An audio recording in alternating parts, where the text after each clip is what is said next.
Back to Boracay Daily, August 27, Thursday. Pa-high tide na ulit ng ganitong oras, mga bandang 10:30 ng umaga. Tayo sa may Station 3.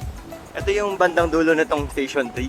Pwede nyong lakarin to mula sa Station 1, 2, 3 kasi nga open tong buong Boracay para sa mga tao. Wala pong harang dyan or sasabihin na private po yung beach na yan. Lahat po ng baybay sa buong Pilipinas is public. Pero yung mga iba po kasi sinasabi na private beach kasi sila lang po yung may hawak ng buong beach.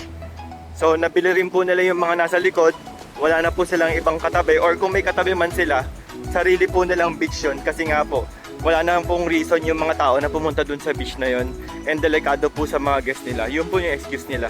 Kaya sabi nila hindi na po pwede dumaong yung mga public na boat kasi nga daw po delikado. Actually ganun din po dito sa Boracay. Yung mga bangka na pwede lang pong pumunta ng Boracay is yung mga authorized. So kung hindi po authorizado yung bangka po ninyo na pumunta ng Boracay, eh hindi rin po sila makakatungtong dito kasi nga po, paano kung meron hindi kilalang bangka tapos biglang pumunta sa Boracay tapos magsakay ng bisita tapos hindi na ibalik. Delikado po yun. Pero dito po sa Boracay, lahat po yan, accounted po yan. Yung mga dumadaong po dito sa Boracay, mga otorisado lang po ng Boracay.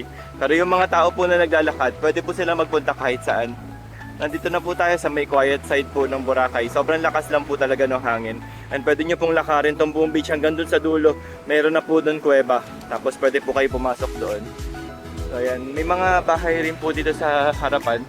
Pwede rin nyo po silang tirahan or pwede nyo rin po silang i-rent on a nightly basis. Check nyo na lang po. Ito po yung area ng Angol Beach. Tapos may sinasabi nga pong secret beach daw. Pero hindi naman very secret.